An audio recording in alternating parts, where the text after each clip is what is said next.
If you've ever asked the question, where can I meet a great man, or what can I do to meet a great man in my life? In this video, I'm going to share with you 3 secret actions that you can take to meet an amazing man in your life, and I guarantee you they are not what you think. Keep watching.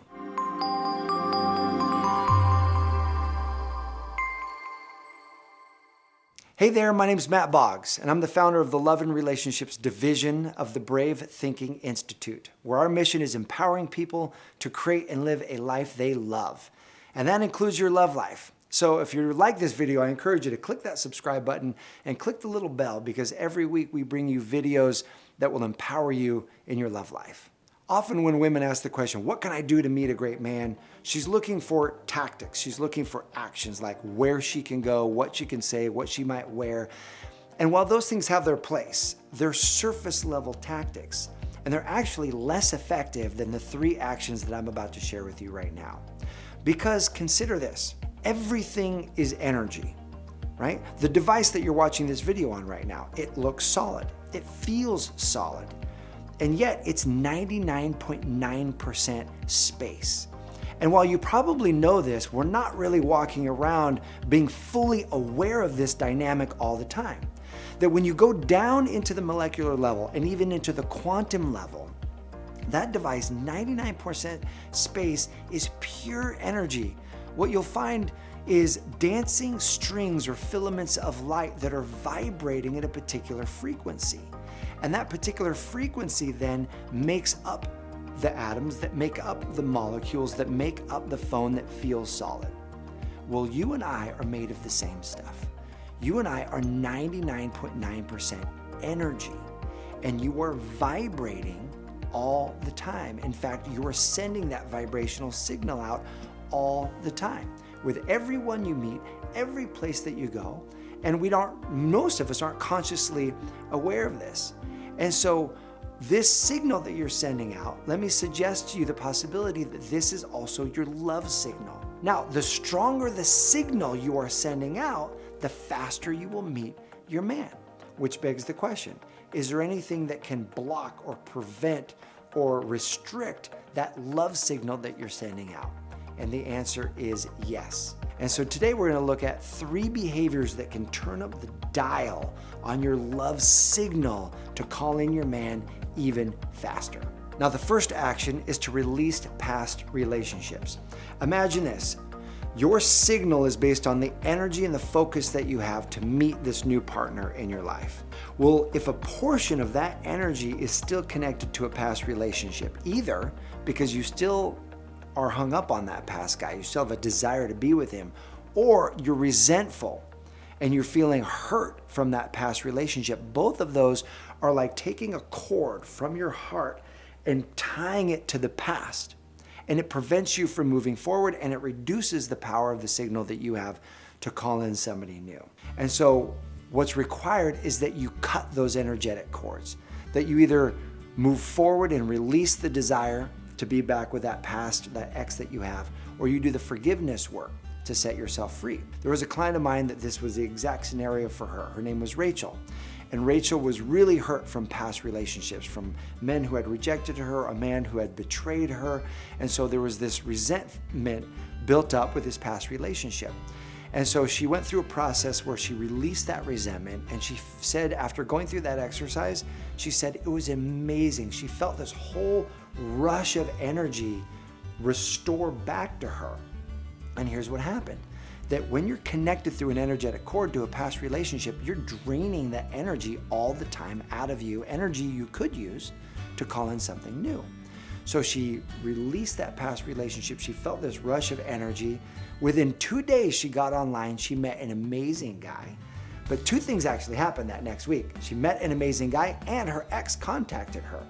Now, if you've watched me speak on this on any other videos, you know not to be surprised when your ex contacts you, because subconsciously, that person feels the disconnection or loss of energy you were feeding to them, and they're contacting you to reestablish it. It doesn't always mean, oh, this is a sign you should get back together. Quite often, it just means you shouldn't, and that you've caused your energy to move forward, and that's a really good sign. And so that's what happened for Rachel. She knew that her ex might contact her. She made her laugh when he did. She had a good conversation with him, which helped release even more. And she was already on her path with her new man that she attracted that week. Now, if you think there might be energetic cords connecting you to the past, I'm gonna post a resource for you in the description below. It's a link to a program called Break Free, which is a proven system for how to release those energetic ties so that you can move forward. If that speaks to you, go ahead and click that link because you're gonna love that course. Number 2 is resolve energy drains. Now, what are energy drains? Energy drains, we've talked about past relationships. Energy drains in your present circumstance are any unresolved loose ends. Things that just psychically drain your energy when you see them. It might be a project that's been left undone. It might be a drawer that every time you open it, it just feels you cringe because it's jam-packed with junk and stuff. It might be a conversation that you said you were gonna have that you never had, something that you need to return to somebody. If you look in your present environment, your present circumstances, what are the loose ends that are unresolved that you could close? Because here's what's great. Any loose end, no matter how big it is, when you resolve it, when you close it, it gives you energy. Because the energy that was hung up in that loose end is being drained out of you every time you think about it or every time you experience it. And so here's the challenge. This week, I invite you to make a list of the loose ends that you've thought of at least 3 or more times. It's like a closet that needs to get cleaned out or something. Just make a list and circle one thing that you're gonna do on that list. And when you complete that, notice how good it feels and the rush of energy that you receive.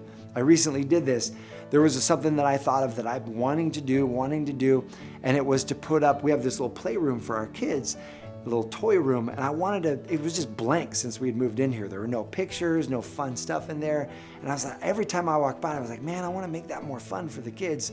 And so I finally one night said, I'm gonna close this loose end. I got on Amazon, I ordered some Disney decals of princesses and Disney characters and Mickey Mouse and whatnot.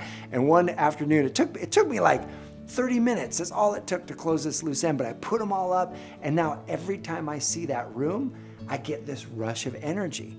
And that rush of energy supports me in being a better father, a better husband, better at work, everything that I'm doing.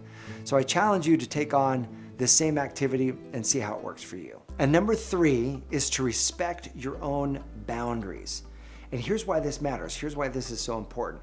When you think about when you go on a date with a man or you're meeting a man, what men are most attracted to when it comes to relationships is fun. That's what they associate with relationships. They associate fun, they associate excitement, they associate adventure, they associate a best friend, someone with whom they can be passionate with, make love with. And so when you're respecting your boundary, what sabotages fun is when you're tense. When we get into fear, we clinch up and we get tense. When you feel like someone might cross your boundaries or where you don't feel safe or you're in fear, that sucks the fun, the joy, the aliveness, and the excitement right out of the interaction. On the other hand, when you're someone who you respect your boundaries, you know how to stand up for yourself, you know how to put safe boundaries around yourself, then when you're in an interaction with your man, you're on a first date with him, you can relax. You can enjoy yourself. You can be fully present. You know where the boundaries are and you feel safe inside that set of boundaries that you've set for yourself. Boundaries would be things like, when is it okay for him to snuggle you and hug you? When is it okay for him to kiss you? When is it okay for him to spend the night? When is it okay for you two of you to sleep together?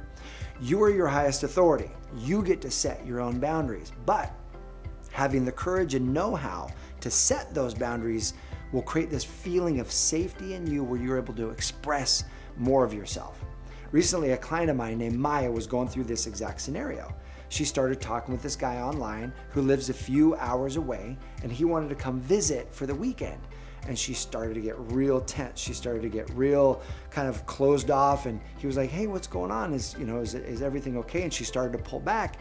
And her question to me was, why am I pulling back? And as we peeled back this layer, it was because she hasn't set proper boundaries.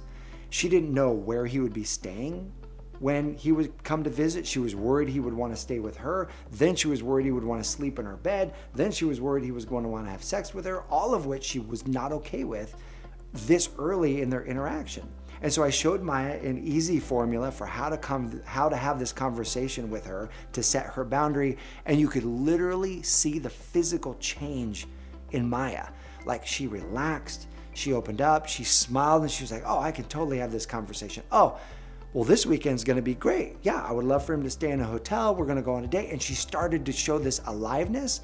And that aliveness directly relates to that attractiveness. So here's what's cool.